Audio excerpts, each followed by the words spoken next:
Bonjour, bonsoir, on est le dimanche 13 septembre, il est 16h04. Alors j'enregistre ce journal de bord, c'est le journal de bord numéro 2. J'ai failli dire 3, mais non, c'est le journal de bord numéro 2 de mes aventures en MPSI, en classe de MPSI.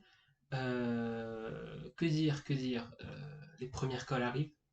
Je sais que pour certains c'était dès la seconde semaine de cours, mais dans mon cas ça commence à la troisième semaine de cours. Et ça commence fort. Donc, d'abord, je vais quand même vous expliquer ce que c'est l'école pour ceux qui ne savent pas, parce que je sais que tout le monde n'est pas en prépa, tout le monde n'a pas cette chance, ou cette malchance, c'est selon. Alors, l'école, grosso modo, c'est des interrogations orales sur vos matières principales. Donc, en MPSI, ça va être en maths, en physique, en anglais et en français. Français, c'est assez rare, je vais en avoir que 4 cols de français pendant l'année. Donc, bref, c'est sur ces matières-là. Et vous avez donc une interrogation orale, vous passez par groupe de 3 dans la majorité des cols, c'est-à-dire en maths et en physique, vous passez par groupe de 3, et même en anglais, mais c'est un peu différent. Et il y a un professeur qui va vous interroger. Donc, par exemple, en maths et en physique, on va avoir, je crois que c'est pendant une heure, vous avez d'abord, chacun des 3 membres du groupe de colle va répondre à une question de cours, voilà, au tableau. On se partage le tableau en 3. Question de cours, ça prend, je sais pas, 10-20 minutes. J'ai jamais fait, donc je vous dirai à peu près. Et après, on enchaîne sur des exos pendant tout le reste de la colle, jusqu'à ce que l'élève craque psychologiquement. Non, c'est faux. Voilà, c'est juste des exos après. Question de cours, exo, basiquement, c'est une interrogation orale, quoi. C'est pour savoir si vous connaissez votre cours et si vous savez vous débrouiller. On est à 1 minute 41 d'enregistrement. Ça va, je peux encore parler un peu. Je vais essayer de pas monter au-dessus des 6-7 minutes, je pense. Donc voilà, les premières calls commencent la semaine prochaine. Pour moi, ça commence lundi à 8h. On aime bien ça, hein, bien se réveiller tôt pour aller en call à 8h. Plus je passe en call de maths avec ma prof de maths. Donc voilà, je sais pas si on peut dire que c'est de la chance ou de la malchance, puisque d'un côté, bah, ma prof, je commence un peu à la connaître quand même, ça fait déjà 2 semaines, donc je sais un peu ce qu'elle va attendre de moi et des autres membres de mon groupe. Mais de l'autre côté, elle nous connaît un peu aussi. Donc si elle veut nous poser des questions un peu pointues auxquelles elle sait qu'on va avoir un peu de mal, elle sait ce qu'il faut poser. Alors que si j'étais passé avec un prof que je ne connaissais ni d'Ève ni d'Adam, référence à mon nom bien évidemment, j'aurais peut-être plus de chances de pouvoir un peu lui mettre à l'envers comme ça, ni vu ni connu, je t'embrouille. Donc non, voilà, ça n'a pas marché comme ça. Donc colle de maths lundi 8h, colle d'anglais mardi à 16h, plus colle de français vendredi à 17h je crois. Je crois que c'est 17h, je suis pas sûr. J'ai pas trop envie d'aller dans cette colle de français. Première colle de français de l'année. On va passer sur du Nietzsche en plus, donc autant vous dire que ça commence très très fort, hein. Bonne chance à tous ceux qui sont prépa littéraire d'ailleurs. Vous avez pas Nietzsche forcément, mais vous avez d'autres trucs. Voilà, j'y pense. Donc, on va enfin pouvoir aborder qu'est-ce qui s'est passé cette semaine. Cette semaine, c'était. En vrai, c'était cool. Que dire, en anglais, on n'a pas vraiment bossé encore, hein. On a fait la méthode de colle. Donc, voilà, comment ça doit se passer une colle d'anglais.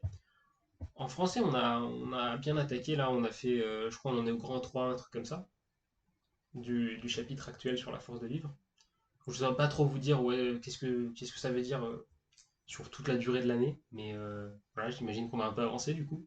En même temps, un coup de 2 heures par semaine, ça avance pas très très vite non plus.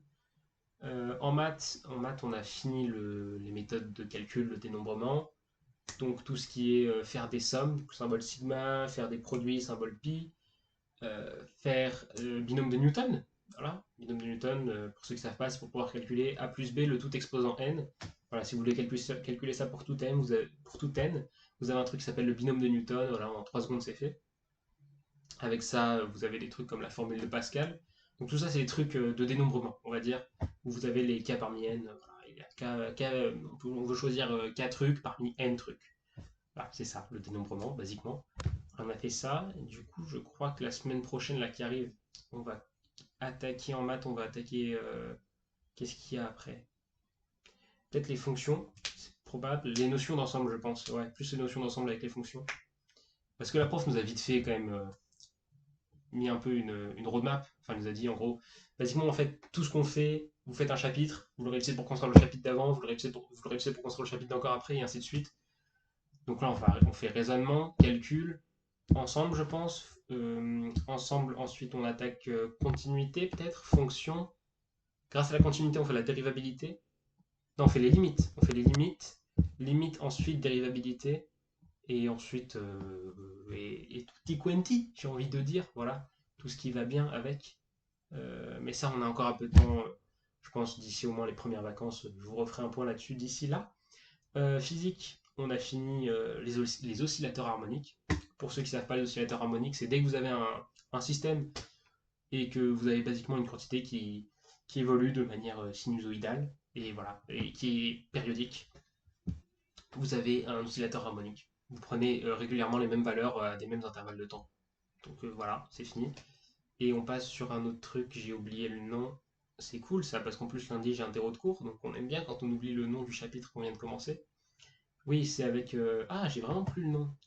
On étudie les ondes. Les ondes, tout ce qui est ondes périodiques. Ondes non périodiques, on a vu, mais ça c'était du hors programme, je crois.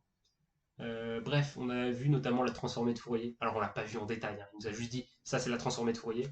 Mais voilà. Transformée de Fourier, c'est si vous avez un signal complexe, décomposé en une somme de signaux simples. C'est génial, mais un peu compliqué. Voilà. Et sinon, là, je vois sur mon bureau, avant de faire cette vidéo, j'étais en train de faire mon DM de maths, là, pour demain. Voilà. Alors, pour ceux qui veulent savoir, c'est ça. Je sais pas si vous pouvez voir. Il y a un peu de travail pendant que tout tombe devant.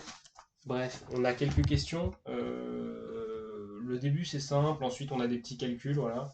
Calculer une somme, calculer une deuxième somme, mais c'était par récurrence, cette fois. Ça se faisait tranquillement, là. C'est les deux premiers exos. Là, j'étais en train de faire l'exercice 3, justement, avant que vous m'interrompiez lâchement. Euh, ouais, l'exo 3 que j'étais en train de faire. Bah, c'est la deuxième partie de l'exo 3, plus l'exo 4 et l'exo 5. Sachant que l'exo 5, la réponse a leaké sur notre groupe de classe. Voilà, c'est une formule d'inversion basique. Mais ça se fait, voilà. Ni plus ni moins. Et l'exo 4, c'est des équivalences. Voilà, trois propositions, il faut montrer qu'elles sont équivalentes. Je ne vais pas vous en dire plus parce que ça ne vous intéresse pas. Vous ne voulez pas savoir ça. Bref, donc si on fait un résumé du résumé, c'était cool, on a fini un chapitre en maths, on a fini un chapitre en physique, on a abordé un nouveau chapitre en physique, on va aborder un nouveau chapitre en maths. En anglais, on n'a pas bossé, mais bon, on a quand même 250 mots de vocabulaire à apprendre. En français, on a bossé, mais c'est du français. Je vais probablement décéder la semaine prochaine, voilà. Puisque colle lundi, colle mardi, colle vendredi, DS samedi. Plus une interro lundi. Ça fait donc 5 choses, 5 notes qui arrivent pendant cette semaine. Yes, ça, on like, on partage, on adore ça.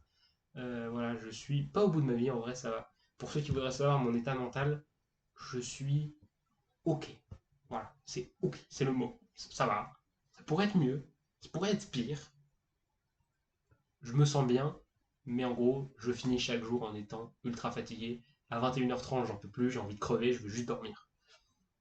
Et c'est ce qui se passe en général, au final, à 21h30, 22h, je me mets dans mon lit. Puis après, on attend bien une demi-heure avant que je me couche pour des raisons de type insomnie. Puisque l'insomnie, ce n'est pas bien. Mais l'insomnie, elle vous demande pas votre avis pour vous mettre une grande claque dans la gueule. Voilà, c'est sur ces sages paroles que nous allons nous laisser.